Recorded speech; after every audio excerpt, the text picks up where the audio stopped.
Alright, had to restart the phone there. So we're going to do a little angle on this guy.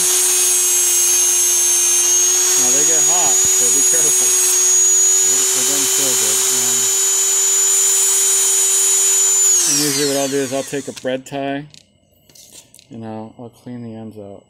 In this case, I'm using the silver solder because it works well. But you know, nice thin bread tie wire will work. And then now what you'll have is when you cut this tubing, you're going to want to use a Dremel with a disc blade on it. It just leaves a better cut, and you don't deform the tubing when you're sitting there cutting it. If you use pliers or something, it's going to ruin it. It makes it difficult. So now here's the 1/32 tubing, and this is the 16th inch tubing, and this is the 1/8 inch tubing. Okay, now you could, if you felt confident enough, run 10 of these, and they don't have to be very long. So the 1/32 that's included in your kit will probably be sufficient for that. If you don't want to try to solder or braze that thin tubing, this is what I do. So I take the end and I put a little, I made it sort of like a syringe, just a little bit, and I put it in there, and that way when I put it in, I can rest it on the other side. That way I know it's all the way in, and I don't have to worry about it clogging up because it hit the other side or being impeded with the other end being pushed against that wall. And now you see this has a little curve to it. That'll keep it from sliding all the way in the tube. You'll be able to put it where you want. And this wire is pretty durable. It's hard to put a kink in it that will make it unusable. I mean, it's usually pretty easy to work with. So there we go. I've got it mocked up, ready to braze. I've got my where did I put my glasses? Here we go. They're right here.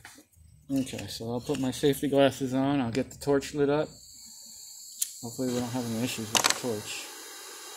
And then, actually I did this a little prematurely, but I'll go ahead and put a little flux. By a little, I mean just enough. You know, and if you put a little too much, I guess you're alright. But that's what I like to do. Just put it down in the area. As long as your seam there, where that 16th inch goes in the pipe, is nice and snug, and you shouldn't have too many issues. So here we go. So I'm going to heat the pipe up and get it nice and warm. The flux melted. So I'm going to keep doing this, and then I'm going to introduce the solder. And hopefully, you see it's turning a little red, but that's all it takes. That's all it takes. So now, of course, I'm going to have a difficult time testing this. So let's, actually I forgot to do the 1/32 as well. So we're going to do that real quick. Let me get the propane lit.